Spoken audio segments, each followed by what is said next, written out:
Hi all, I'm Dr. Rachna and this is my first Q&A. आपके meditation, mindfulness, law of attraction, mindfulness and law of attraction पे बहुत सारी queries हैं and I am trying कि आज मैं थोड़ी सी और क्लैरिटी दे पाऊँ।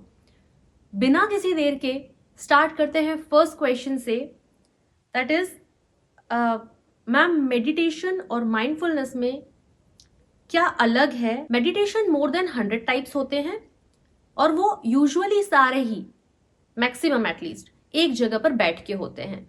माइंडफुलनेस में ऐसा कोई लिमिटेशन नहीं है कि आप हमेशा एक जगह पे बैठे हो, तो माइंडफुलनेस कहीं भी कभी भी प्रैक्टिस किया जा सकता है। और माइंडफुलनेस का एक्चुअल मीनिंग है बिना जजमेंट और बिना रेजिस्टेंस के चीज़ों के साथ ज़्यादा माइंडफुल होना। जो भी आप कर रहे हैं, जो भी राइट नाउ आप एक्शन कर रहे हैं, ब्रीद कर रहे हैं, उसके लिए माइंडफुल हो जाना। So this is all about the differences between meditation and mindfulness.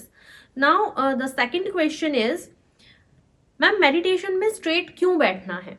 Straight बैठना क्यों जरूरी है? देखो, पहली सीधी बात तो कि जब आप स्ट्रेट बैठते हैं तो आप ज्यादा अलर्ट होते हैं, आप ज्यादा अवेयर होते हैं, क्योंकि हम लोगों को सारा दिन कुछ ना कुछ करने की आदत है। तो हमारे लिए डिफिकल्ट क्या होता है? कुछ न करना। That is actually becoming difficult for all of us. Meditation मतलब कुछ न करना, बैठना चुपचाप खुद के साथ। तो उसमें अगर आप कुछ नहीं कर रहे हैं ना, तो आपका माइंड आपको बहुत डिस्ट्रैक्ट करता है, बार बार कोई थॉट्स आते हैं। जब आप स्ट्रेट होते हैं, अवेयर होते हैं, तो आपके अंदर ये भी अवेयरनेस होती है कि आप किस पर्पस से वहां बैठे हैं। Question number 3, ma'am mindfulness practice कैसे करें? प्रैक्टिकल एग्जाम्पल देकर बताएं। सबसे ईजी चीज अगर मैं बताऊं, फॉर एग्जाम्पल अगर आप वॉक कर रहे हैं तो पूरा ध्यान अपने फुट स्टेप्स पर होना।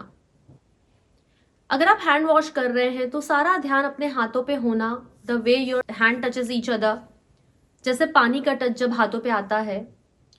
क्योंकि हमारा ब्रेन, हमारा माइंड एक वक्त पे एक ही जगह फोकस कर सकता है, तो आपका ध्यान किसी भी एक चीज पे लेके जाना। अगर आप वॉक कर रहे हैं और आपका अपने फुट स्टेप्स पे ध्यान नहीं जाता, बार बार आप मोमेंट छोड़ देते हैं, तो नेचर, अगर आप सुबह अकेले निकलते हैं तो फोन वगैरह पर ध्यान न जाकर या ट्रैफिक कितना है इस पर ध्यान न लगाकर नेचर, सुबह का सूरज, फ्रेश एयर, ब्रीदिंग्स, इस पर फोकस कर सकते हैं। So this is how you can practice mindfulness. Now next question is, ma'am power of now book Hindi में अवेलेबल है क्या? हाँ जी, बिल्कुल अवेलेबल है। नेक्स्ट क्वेश्चन, मैम साक्षी भाव कैसे रखना है? प्रैक्टिकल एग्जाम्पल देकर बताएं।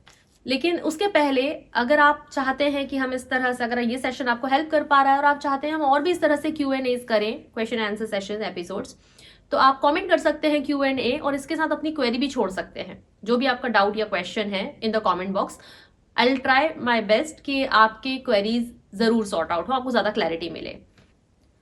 तो देखिए, अगर आपने किसी टीवी सीरियल में या किसी मूवी में कोर्ट सीन देखा होगा, वहां पर क्या होता है, जब विटनेस को बुलाया जाता है, विटनेस ये नहीं कहता कि ऐसा होना चाहिए था या नहीं होना चाहिए था, ना वो फेवर में होता है ना वो अगेंस्ट में होता है। उसे जिस पर्पस के लिए बुलाया जाता है कि वो जो एक्ट हुआ था, जो इंसिडेंट हुआ था, वो उसको विटनेस किया, उसने सिर्फ देखा, बताया कि हाँ ऐसा ऐसा हुआ था।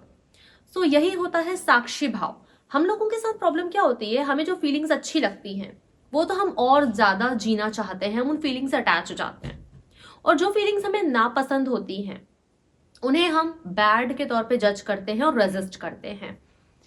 तो यहां पर हम न्यूट्रल नहीं है। साक्षी भाव रखना मतलब दोनों ही फीलिंग्स के लिए, चाहे वो अच्छी हो या बुरी हो, उनके लिए समभाव रखना, मतलब समान भाव रखना।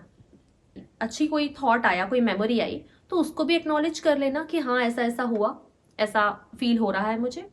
और अगर कोई बुरी फीलिंग भी आपके अंदर आ रही है तो बिना उस कोशिश करे उसको बदलने की, उसको एक्सेप्ट और एक्नॉलेज कर लेना न्यूट्रल होकर। ये होता है विटनेस करना और साक्षी भाव रखना। तो आई होप कि आपको क्लैरिटी मिली इन सारे क्वेरीज पे, और अगर कोई और भी आपके सवाल हैं, कोई डाउट्स हैं, कोई कंफ्यूजन्स है, all are welcome. Thank you so very much.